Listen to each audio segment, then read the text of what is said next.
Sagot sa request ng Katden fans towards the next project para kay Katrin Bernardo and Alden Richards. Abay, areglado na ang lahat ng yan. But before that, if you haven't subscribed yet to my YouTube channel, please don't forget to like, share, and subscribe at hit mo na rin ang notification bell for more showbiz updates. Of course, bago tayo magpatuloy sa ating updates for today's video, nais ka po muna magpasalamat sa lahat ng mga legit viewers, subscribers, at ang lahat ng mga legit na nagmamahal at sumusubaybay sa lahat ng ating mga updates. Maraming salamat po. At ngayong araw ay tuwang-tuwa po ang ilan sa mga netizen matapos lumabas ang ilan sa mga photos and behind the scene videos ng kaganapan po sa Dubai pagkatapos po at during at pagkatapos ng kanilang mall tour and meet and greet sa Dubai. Kitang-kita sa mga mata ni Katrin at ni Alden Richards sa talagang na-enjoy nila yung last trip nila together dito sa Dubai kung saan nag-promote sila ng kanilang movie na Hello Love Again. So, hindi na nga rin nagpatumpik-tumpik pa ang buong team ng HLA dahil talagang pinuntahan na po nila isa sa pinakamasarap na restaurant kung saan sila po yung nag-cravings ng mga seafoods. Ayan, magkatabi pa si Katrin at saka si Alden Richards while eating those foods, no? Kung saan naroroon din si Mami Min at si Mama Ten. So, kitang-kita naman natin na sabi nga ng ilang mga netizen, yung comment comment section po yan, sabi, ang laki pa daw ng space pero mas pinili nilang magkatabi, 'di ba? So, ganun nila sinulit yung kanilang tour dito sa Dubai. At talagang masasabi mo na sulit din po tayo na makita nila or makita natin sila together na sobrang saya, 'di ba? Pero alam niyo po ba na may mas masaya pa na mga balita patungkol kay Katrin at Alden Richards? Pagkatapos nga ng tour na ito, maraming nalungkot, maraming nasad, lalo ng mga Katden na baka daw wala na tayong paayuda, wala na raw mga parang bago sila matulog, yun yung nagiging parang nagiging inspirasyon nila to sleep well at matulog ng masaya at may ngiti sa mukha dahil sa mga ayuda ng Katden. So dahil dito, marami po talaga ang parang nagpaplano na magkaroon ng signature campaign, tapos po kalampagin na rin po ang dalawang network para po sa susunod na projects kasi ang gaganda naman talaga ng resulta. Napakaganda, no? Sabi nga, strike when the iron is hot. So, habang napakaganda po ng mga reviews, napakaganda po ng mga sinasabi ng mga netizen patungkol sa Katden, habang sobrang dami po na nag-aantay for the another projects, ay narito na nga ang ilan sa pinakamagagandang balita patungkol sa kanilang dalawa dahil finally ay areglado na di umano ang plano ng dalawang network na bigyan ng teleserye si Katrin Bernardo and Alden Richards. Sabi nga ng ilan parang sobrang busy daw nitong si Alden kasi parang hindi po siya nababakante. Sobrang busy po talaga niya. Pagkatapos ng pulang araw, eto na naman. So, panoorin natin tong statement ni Manay Christy. Let's watch this. Ang kwento. Meron daw pong binabalangkas na teleserye na pagbibidahan ni Alden at ni Katrin. Ang tanong na lang namin, saan ipapalabas? Ayun. Diba? Oo. Alam nga namang sabihin ng GMA, sa amin lang, dala amin si Alden. Alam nga naman sa kapamilya, ay amin si Katrin eh. Dapat parehas lang. Oo, ay paano yun ngayon? Pero kailangan, pero siguro tingin ko, Habang pinapanood ko po ang kaka-upload lang nitong si Manay Christy Permin patungkol nga sa binabalangkas na proyekto para kay Katrin Bernardo and Alden Richards, ay talagang napakasaya ng puso ko kasi yung request po ng mga Katden fans ay pinagbigyan ng dalawang malalaking network. Ngayon ang pinag-uusapan ngayon is yung kailangan nating alamin kung saang network ba siya mapapanood kasi unang-una wala naman pong prangkisa ang ABS-CBN. Nakikibahay lang po sila sa GMA at sa TV5. Most of the kanila pong projects ay or kanila pong mga content ay napapanood sa TV5 Free TV. Kaso nga lang kung sa GMA7 naman or sa TV5 papalabas yung teleserye, meron po kasing tinatawag na exclusive contracts si Alden. So parang magtatamaan naman yun. Siguro po nasa pag-uusap, pero kung ako po ay bibigyan ng chance, mas okay na mapanood siya sa GMA. So, ito pa, panoorin natin. susunod yan, pelikulang pagmatagumpay, dapat susunod yan teleserye. Hindi sila pwedeng ihiwalay muna kasi sayang yung chance. Tama. Paniwanag pa ni Mr. Romel Chica na talagang sayang naman talaga ang chance kung puputulin nila yung napakagandang nasimulan po at napakagandang support na binigay po ng maraming Pinoy. So, as I've said earlier, kung ako po ang papipiliin, no, mas gugustuhin kong mapanood ang teleserye nila sa GMA7. Unang-una, napakalawak po ng reach ng GMA7. GMA7 kumpara po sa TV5. Kasi sa TV5 very limited lang siya. Hindi kasing lawak ng reach or nung naaabot ng GMA7. Kaya ito na rin po yung chance ng maraming mga pre-TV na mabuhay ulit. Kasi alam natin na unti-unti na pong namamatay ang industriya ng pre-TV. Dahil mas marami pong mga Pinoy, mas maraming mga tao ang mas pinipiling manood sa social media kung saan napapanood nila ang ilan sa mga inaabangan nilang serye sa kanilang most convenient time, 'di ba? Hindi katulad dati na talagang kapag tungtong ng example sa noon time, pag tungtong ng alas 12 lahat ng tao ay talaga nanonood ng Itbulaga o kaya naman ng mga noon time program noon. Ngayon hindi po dahil meron na po mga social media na pwedeng mapanood mo yung paborito mong programa sa pinaka-convenient time mo. So ganun po katindi yung nagiging problema at isa yan sa mga problema po ng pre-TV kaya po mas much better na talagang lagyan po nila ng pangpaspice, pampabuhay, no, para po talagang unti-unti mabuhay muli ang teleserye at yung pre-TV using Catherine Bernardo and Alden Richards.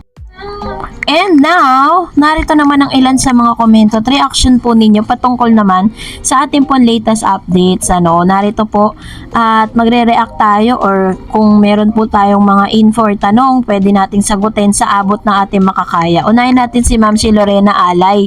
Sabi niya, sana mabigyan sila agad-agad ng project para hindi namin sila mamimiss kasi gustong-gusto namin sila makita na magkasama. Please po, sana hindi nyo kami bibiguin sa aming mga hiling at ayaw namin na bubuwagin nyo sila. Ang gusto namin, sila lang ang magkasama sa isang project. Ayan. So, patungkol po sa proyekto is na siya, parang napagkasunduan na, binabalangkas na. Pero po yung timeline, yung dates, parang medyo madidelay siya kung agad-agad kasi hindi po kasi ganun talagang ABS Once na nabigyan ka ng project, pagpapahingahin ka nila, hindi ka nila talagang sasagarin. Kaya nga po doon po sa kontrata ni Miss Catherine, isang movie at isang teleserye siya per year. Sabi ni Esa Stage, natanong lang naman si Josh kung sinong bet niyang makatrabaho pero hindi ibig sabihin na siya na ang susunod. Besides, ang dami naman na nagsasabi na gusto nila makatrabaho si Kat kahit si Echo. Kaya sana wag naman iba si Josh. May kanya-kanya pang nakabinbin na project ang Kat din. Alden yung pinoproduce niya na international film casting. And magkakaroon ng katambal after HLA, not Catherine. May mga fanay talaga na sobra na ang dilulo, kaya gusto na silang ang masunod. Dilulo naman tayo lahat kasi gusto natin sila magkatuluyan, pero sana wag naman sobra. Dapat may understanding din ng artista yan. Kaya may posibilidad talaga na magkakatambal sila sa iba for their growth na rin sa craft nila. Tama naman si Ma'am si SL Stage, diba? So if ever naman po na just in case magkakaroon po sila ng project with different people, let them be kasi personal growth nila yon, personal growth ng kanilang career, 'di ba? And as a Kat din, alam ko ang mga Kat din fans very understanding sa lahat ng bagay, 'di ba? And sabi ni Miss Mary, wag sana ang Queen of Tears kasi maiinis ka lang dahil ang bagal ng storya. Madaming scenes na unnecessary para pahabain lang yung episode. Di magaling ang writer at director ng teleserye. Sana rom-com na lang. Ayun. So ito naman yung kanyang suggestion kasi marami kasing nagsasuggest na i-remake daw yung Queen of Tears dun po sa bagong serye or bagong teleserye na gagawin nga po ni Catherine at ni Alden Richards. Pero as I've said po sa aking mga past vlog na ganun pa rin po yung stand ko, I would rather choose na magkaroon po sila ng sarili nilang yung parang sarili nila, hindi po para kopyahin yung iba. Sabi ni Music ko Phil, mahirap kasi mga magkaibang network sila. Biruin mo, milyon-milyon netizen ang malulungkot kung ipapareha sila sa iba. Sa Mayrad ni Alden na lang at gawing investor si Catherine. Totohanan na lang nila ang HLG at si Direk Kati pa rin ang direktor kahit bayaran nila ng malaki. Naisip ko lang to, parang mga nagdilulu, ayaw kasi nating lahat na maghiwalay ang cut din. Ayan, so hindi naman po porket madidelay yung kanilang magiging project together is maghiwalay na sila. May mga things din po na kailangan talagang pagpahingay ng isang artista para at least ma-regain niya ulit yung excitement sa pagtatrabaho, kasi kapag yan may mga chances kasi na parang nabe-burn out din sila. Sabi ni Miss Aquarius, correction Miss Darren sa mga Alda fans, sikat na si Catherine noong napili si Alden na magkapareha siya sa HLG 2019. May pangalan na sa industriya si Catherine mula pa noon dahil ang mga movies and series niya ay naging patok sa telebisyon and sa sinihan, kaya nga ang ABS-CBN mahalaga si Catherine sa kanila dahil sikat na siya noon pa. Kaya nga napawaw dati si Alden nang malaman niya na si Catherine ang makakapareha niya. Kaya move on na Aldav and Katniel fans. Kat din na ngayon ang superstar. Ayan. Ito naman po yung kanyang komento patungkol sa bagay na ito, kung saan real talk din yung sinabi niya. Totoo po yan. Bago po maipartner at magka-partner si Alden at si Catherine, may pangalan na talaga si Catherine. At si Alden nun, papasikat dahil po sa Aldab. And sabi naman po ni Miss Ragde, super lakas ng movies nila. Maraming ginawang new records na ma-break na records ang HLA. First time na maraming bansa na ipinalabas ang isang Pilipino movie. Gumawa ng ingay ang HLA sa bansa at sa abroad. Sure, hindi magiging top grosser ang movie na ito kung si DJ ang kasama ni Kat. Imbis na si Alden, proven na sa mga previous movies ng Katniel, timing ang breakup ni Kat, kaya umiinit ang love team ng Kat din. Both single sila, kaya okay lang na magkaroon ng romantic closeness si Kat at Alden. Ilang milyon sa mga Alda fans, kahit hindi man lang sila now, Kat din na because of Alden. Ayan. So naman yung kanyang komento, which is, ito naman yung opinion niya rin, no, patungkol sa bagay na ito, dahil talagang masasabi mo na kahit naman talaga sino, gugustuhin talaga natin na magkaroon agad sila ng project, 'di ba? Yun talaga yung gusto natin parang sunod-sunod. Pero syempre, at the end of the day, di pa rin tayo yung magde-decide. Pero dahil binabalangkas na nga yung panibagong kanilang teleserye, pero hindi naman po pagkatapos sa movie agad-agad, 'di ba? Sabi ni Tata Lino B. Life, mas sure ako na papanoorin at kikiligin ang dalawa kung hindi na love story ang gagawin nila. Mas maganda kung sitcom gaya ng John and Marcia, culture, educational at babagay na sa kanilang ganyan na series. Lalo na kung gaganap ang mga parents nila at grandparents ang in-laws. Yan na kasi ang inaabangan ng mga tao, yung future nila. Actually, tama po yung sinabi ni Mr. Tatalino, kasi kung gaganap pa rin sila parang kasi parang na nag-evolve na kasi yung character po nila, 'di ba? Parang nag-mature role na sila. So parang ready na sila for the next level ng kanilang character. So yun yung dapat isipin po ng dalawang network. Sabi ni Ruth Mayan, mga Katden fans, let Katden get a break so they can get rest, get their strength back before going to work. They've been busy doing the movie and promoting them for other countries too. Yan, tama po si Ma'am Shirut mo yan. Yung sinasabi ko, sabi ni Miss Marike Bañez, sana Miss Stars may sunod silang project. Ayan, to naman yung kanyang request with regards to this, And, of course, katulad na sinabi ng isang viewers natin, hayaan natin sila makapagpahinga-hinga muna. Diba kasi nakita natin na talagang sobrang napagod ng gusto si Miss Catherine. Diba nagkasakit na nga siya, na halos hindi niya na rin po na-fulfill na maikot lahat ng mga nagpa-black screening. Diba? Doon nga sa Laguna, hindi na siya nakapunta sa isang black screening ng mga Alden Elites. Hindi na rin siya nakapunta kasi nga may sakit siya that time. Pinagpahinga muna siya. And sabi ni Mr. Danilo Tating, ito ang HLA storya ng mga OFW sa buong mundo na naghahanap ng mabuting kinabukasan para sa pamilya nila. And sabi ni Miss Carmi M, ang galing, congrats Kat din, so popular. Very true. Yan ang sinabi. Alam niyo po ba, ang dami po nagkaroon ng reaction videos, lalo na po yung mga OFW, na talagang sinasalamin daw di umano ng HLA yung totoong buhay nila, lalo na po yung mga nasa Canada. Yun daw talaga yung kanilang buhay doon. Sabi ni Miss Conchita, original concept ang nararapat sa kanila po sa sobrang galing nilang original at hindi copied. Ayan. I agree with you, Ma'am si Conchita. Sabi ni Miss Jenny, super, the best cut din.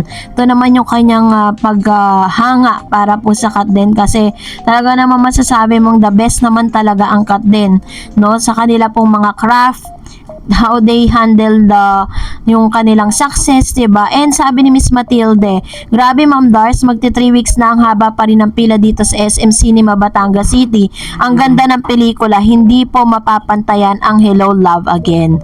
Ayan. So, sabi nga po is, parang nasa close to 2 billion na po siya.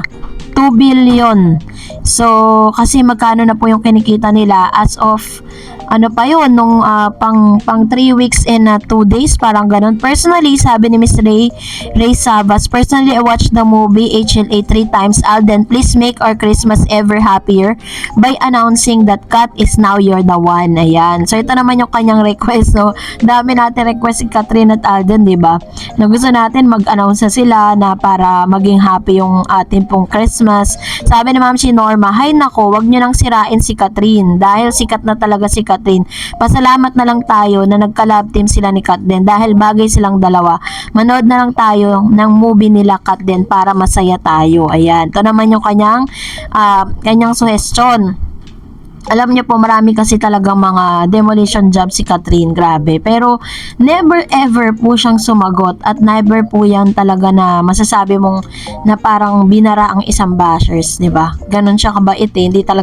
Hindi niya kailangan ipagtanggol yung sarili niya. Kahit napakapangit na ng mga lumalabas sa social media, lalo na ngayon na talagang sinasabi na siya daw yung talagang ewan na, ayaw ka na lang talagang magsalita. Ay nako. Well, kung nagustuhan mo ang video na ito, huwag mo kalimutan mag-like, mag-share at mag-subscribe at i-follow mo na rin ang aking Facebook page, DarEds TV. And also, I have my TikTok account which is DarEds TV. Pwede nyo rin po akong i-follow doon. Thank you for watching guys. God bless everyone!